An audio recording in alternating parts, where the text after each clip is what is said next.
RRB group D की परीक्षा को पास करने का सबसे कारगर तरीका क्या हो सकता है? देखिए, सिर्फ मेहनत से बात नहीं बनती, तैयारी सही दिशा में होनी चाहिए। तो आज हम 8 दिसंबर के एग्जाम पेपर को डिकोड करेंगे ताकि उन पैटर्न्स को पकड़ सकें जो आगे काम आएंगे। चलिए शुरू करते हैं। तो मन में पहला सवाल यही आता है ना कि क्या पिछले एग्जाम्स देखकर आने वाले सवालों का अंदाजा लगाया जा सकता है? चलिए आज इसी सवाल का जवाब ढूंढते हैं। आरआरबी का सिलेबस इतना बड़ा है कि अक्सर कंफ्यूजन हो जाता है कि कहां से शुरू करें और क्या पढ़ें। लेकिन 8 दिसंबर का ये पेपर ये हमें लेटेस्ट ट्रेंड्स के बारे में कुछ जरूरी इशारे दे रहा है। बस हमें उन इशारों को सही से समझना है। तो चलिए अपनी पड़ताल शुरू करते हैं करंट अफेयर्स से। देखते हैं कि आजकल एग्जामिनर्स का फोकस किन टॉपिक्स पर सबसे ज्यादा है। और ये देखिए, पहला ही सवाल और कितना बड़ा क्लू, 2025 का under 19 women's T20 world cup. पर सबसे काम की बात क्या है पता है? ये एक रिपीटेड सवाल है जो पिछली शिफ्ट में भी आया था। ये हमारा पहला और सबसे बड़ा सुराग है, इस बात को याद रखिएगा। तो डिटेल्स देखें तो इंडियन वुमेन्स टीम ने साउथ अफ्रीका को 9 विकेट से हराया। कप्तान थी निकी प्रसाद और प्लेयर ऑफ द सीरीज रही गंगादी त्रिशा।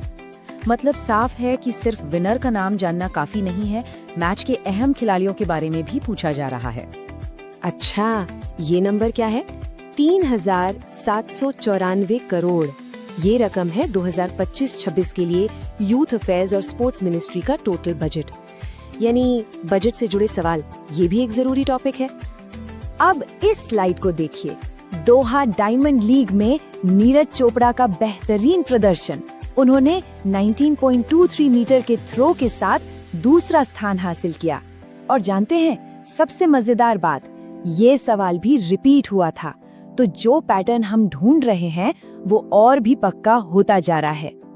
पेपर में कुछ और भी इम्पोर्टेंट करंट अफेयर्स थे, जैसे नई दिल्ली में E20 इनिशिएटिव जो फ्यूल से जुड़ा है, और भारत इंडोनेशिया के बीच समुद्र शक्ति नेवल एक्सरसाइज।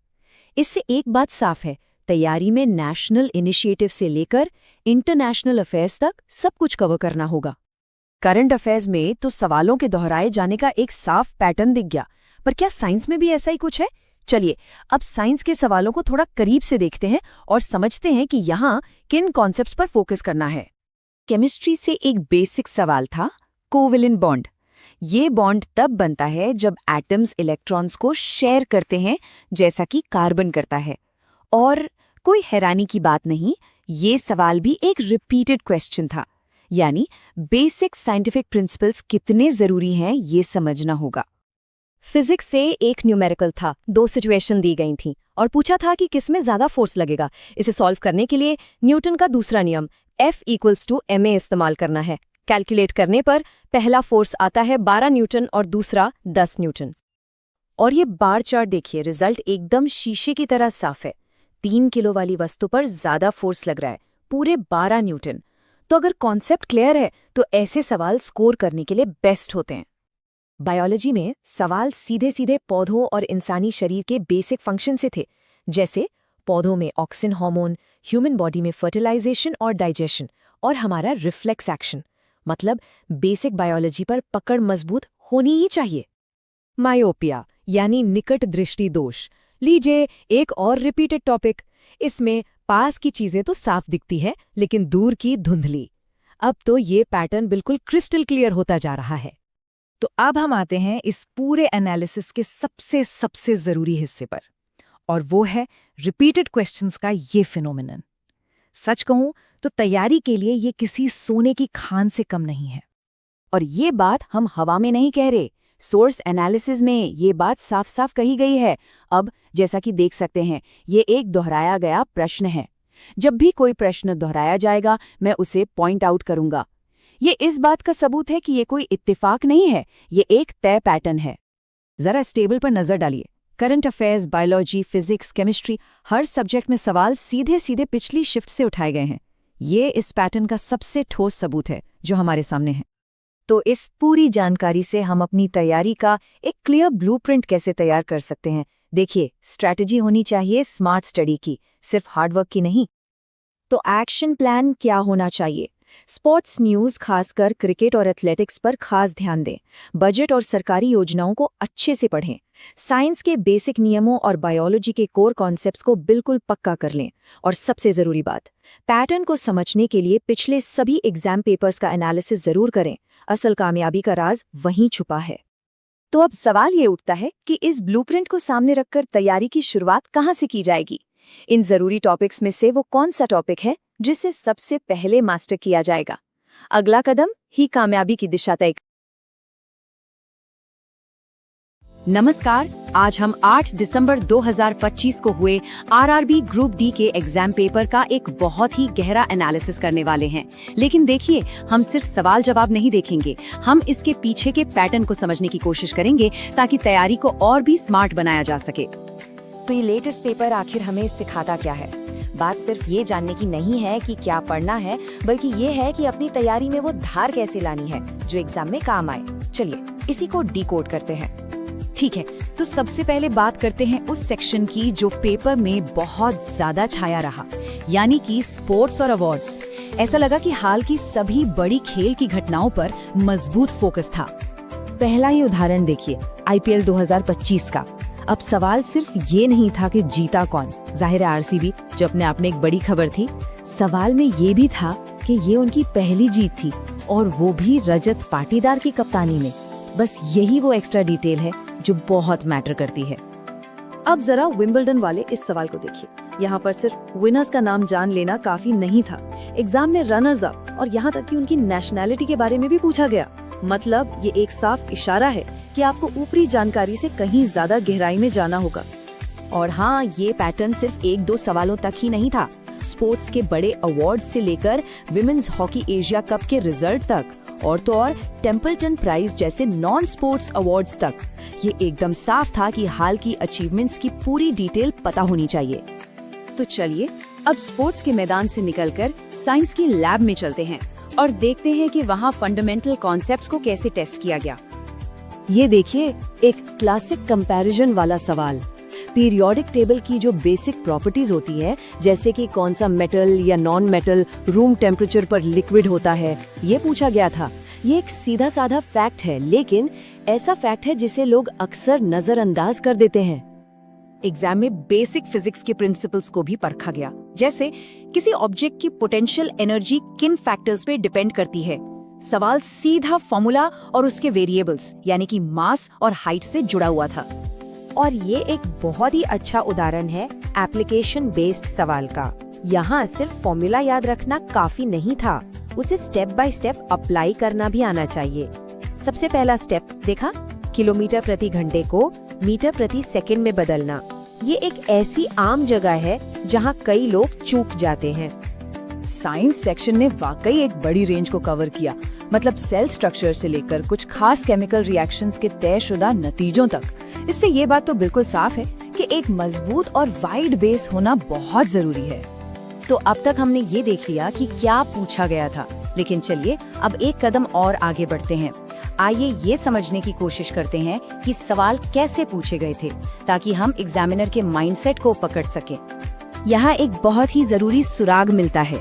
ऐसा लगता है कि जो एग्जाम सेट करने वाली बॉडी है TCS, उसका एक खास पैटर्न है। वो सिर्फ किसी घटना के बारे में नहीं पूछते, बल्कि उसके टाइमिंग पर यानी कि तारीखों पर बहुत जोर देते हैं। इसका सबसे अच्छा उदाहरण है प्रभा पोर्टल का सवाल।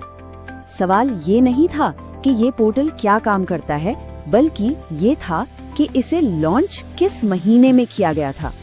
ये सुनने में एक छोटी सी डिटेल लग सकती है, लेकिन तैयारी के लिए ये एक बहुत बड़ा इशारा है। तो बॉटम लाइन ये है कि एग्जामिनर सिर्फ ऊपरी तौर पर जानकारी नहीं चाहता, वो गहरी और बहुत डिटेल जानकारी की तलाश में है। बात सिर्फ साल की नहीं, महीने और तारीखों की है। तो इस पूरे एनालिसिस का मतलब क्या निकलता है? इन सारी बातों को अपनी तैयारी की स्ट्रैटेजी में कैसे इस्तेमाल किया जा सकता है? चलिए अब कुछ ठोस रणनीतियों पर नजर डालते हैं। इस पूरे विश्लेषण को अगर निचोड़ें तो असरदार तैयारी के लिए 3 मुख्य रणनीतिक बातें सामने आती हैं। तो ये हैं वो 3 सबसे जरूरी रणनीतियाँ। पहली, करंट अफेयर्स को पूरी डिटेल में पढ़ना है। दूसरी, साइंस के फंडामेंटल्स को सिर्फ रटना नहीं, उन्हें अप्लाई करना सीखना है। और तीसरी, हमेशा उन छोटी छोटी डिटेल्स पर ध्यान देना है जो शायद एग्जामिनर पूछ सकता है।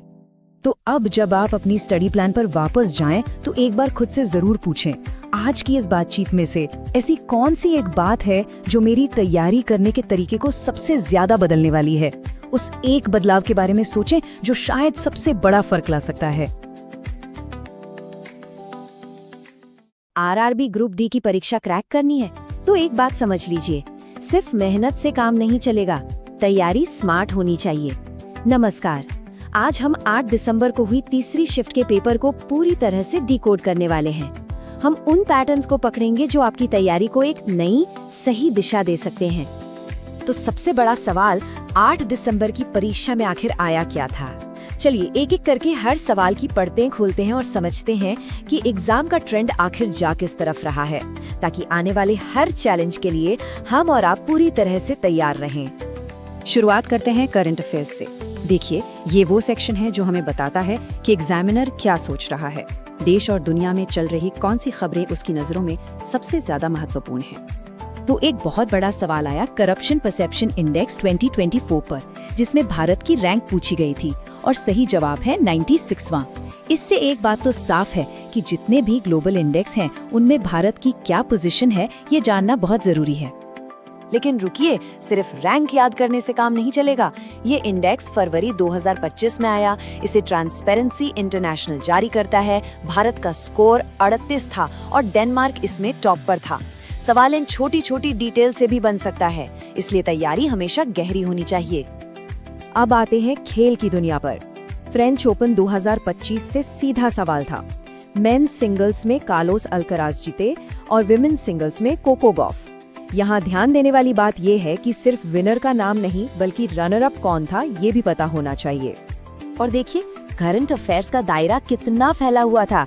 शक्ति मिलिट्री एक्सरसाइज, आरबीआई के नए डिप्टी गवर्नर की अपॉइंटमेंट, मिसाइल टेस्ट और तो और बैंकिंग नियमों में बदलाव। मतलब आपको हर फील्ड पर नजर रखनी होगी। चलिए अब बात करते हैं साइंस की, और ये इस एग्जाम का कह सकते हैं सबसे जरूरी हिस्सा है। जानते हैं क्यों? क्योंकि यहाँ सिर्फ फैक्ट्स नहीं रटने होते, यहाँ आपकी समझ की असली परीक्षा होती है। फिजिक्स से एक बिल्कुल सीधा साधा सवाल था पोटेंशियल एनर्जी पर। फॉर्मूला है PE=mgh। मतलब एनर्जी सीधे सीधे ऊंचाई पर निर्भर करती है। तो अगर आपने ऊंचाई दोगुनी की तो जाहिर है पोटेंशियल एनर्जी भी दोगुनी हो जाएगी। बिल्कुल सिंपल लॉजिक है ना? बायोलॉजी से सवाल था कि अमीबा अपना खाना कैसे खाता है। देखिए, इस प्रक्रिया को समझना कितना आसान है। पहले वो सूडोपोडिया यानी नकली पैर बनाता है, फिर भोजन को अंदर खींचता है, उसके चारों ओर एक वैक्यूल या रिक्तिका बनाता है और फिर एंजाइम से उसे पचा लेता है। स्टेप बाय स्टेप प्रोसेस याद रखना बहुत जरूरी है। प्रकाश का अपवर्तन, ये एक और क्लासिक फिजिक्स का सवाल है। जब भी लाइट की किरण हवा या से हल्के मीडियम से पानी जैसे भारी मीडियम में जाती है तो वो नॉर्मल की तरफ झुक जाती है, और हाँ, उसकी स्पीड भी कम हो जाती है। ये एक फंडामेंटल कॉन्सेप्ट है जो हमेशा याद रहना चाहिए। केमिस्ट्री में एटॉमिक नंबर की परिभाषा पर एक बिल्कुल बेसिक सवाल था। हमेशा याद रखिए, किसी भी एलिमेंट का एटॉमिक नंबर उसके न्यूक्लियस में मौजूद प्रोटॉन्स की संख्या के बराबर होता है। ये केमिस्ट्री की नींव है। एक और बड़ा मजेदार सवाल था कि कार्बन की वैलेंसी 4 क्यों होती है। इसका जवाब भी बिल्कुल सीधा है। जैसा कि ये चार्ट दिखा रहा है, कार्बन के सबसे बाहरी शेल में 4 इलेक्ट्रॉन होते हैं और इसीलिए वो 4 कोवैलेंट बॉन्ड बना सकता है। बस इतना ही सिंपल कनेक्शन है। अच्छा, क्या आपको रिएक्टिविटी सीरीज याद है? एग्जाम में पूछा गया था कि कॉपर यानी Cu के ठीक ऊपर कौन सा एलिमेंट आता है। इस टेबल को देखिए, जवाब है लेड यानी Pb। इससे पता चलता है कि इस तरह की सीरीज को याद रखना कितना ज्यादा जरूरी है। और साइंस का दायरा यहीं खत्म नहीं हुआ। जेनेटिक्स में मेंडल के प्रयोग से लेकर सेल डिवीजन तक, चारकोल के जलने से लेकर साउंड की प्रॉपर्टीज तक, मतलब विज्ञान की हर कोने से सवाल उठाए गए थे। इसका मतलब है कि तैयारी भी वैसी ही चौतरफा होनी चाहिए। चलिए साइंस से आगे बढ़ते हैं और देखते हैं कि जनरल नॉलेज के एरिया में हिस्ट्री, ज्योग्राफी और सरकारी स्कीमों से क्या-क्या पूछा गया। सरकारी योजनाओं से भी सवाल सीधे आ रहे हैं। जैसे पूछा गया कि मध्य प्रदेश में PM मित्र पार्क कहाँ है। इसका जवाब है धार जिले में। ये टेक्सटाइल इंडस्ट्री से जुड़ी एक बड़ी योजना है, तो इस तरह की स्कीम्स पर खास नजर रखिए। जनरल नॉलेज में भी काफी वैरायटी थी। एक तरफ ऑड्रे ट्रुश्के की किताब पर सवाल था, तो दूसरी तरफ पश्चिम बंगाल के ग्रीन बॉल इनिशिएटिव पर, और खेल से अंतिम पंघाल की वर्ल्ड चैंपियनशिप में जीत के बारे में भी पूछा गया। मतलब आपको हर तरह की खबरों से अपडेटेड रहना होगा। तो इस पूरे एनालिसिस से हमने सीखा क्या? अब हम कुछ ऐसे ठोस टिप्स पर बात करेंगे जो आपकी तैयारी को वो सही धार देंगे जिससे सफलता मिलनी तय हो जाए। ये चार्ट अपने आप में पूरी कहानी बयां कर रहा है। करीब 50% सवाल कॉन्सेप्ट बेस्ड साइंस से थे, 30% हाल के करंट अफेयर्स से और 20% स्टैटिक जनरल नॉलेज से। इसका सीधा सा मतलब है साइंस आपकी सफलता की चाबी है। तो अब करना क्या है? अपनी स्ट्रैटेजी बिल्कुल क्लियर रखिए। साइंस के बेसिक कॉन्सेप्ट्स को एकदम मजबूत कीजिए। पिछले 6 से 8 महीने के करंट अफेयर्स पर फोकस कीजिए और जरूरी फॉर्मूला और सीरीज तो आपकी उंगलियों पर होने चाहिए। और आखिर में इस पूरे एनालिसिस की सबसे बड़ी सीख, ये एग्जाम सिर्फ आपकी मेमोरी का टेस्ट नहीं है, ये आपकी समझ की परीक्षा है। तो कॉन्सेप्ट्स को गहराई से समझिए, सिर्फ फैक्ट्स को रटने से काम नहीं चलेगा। आपकी तैयारी के लिए ढेर सारी शुभकामनाएं।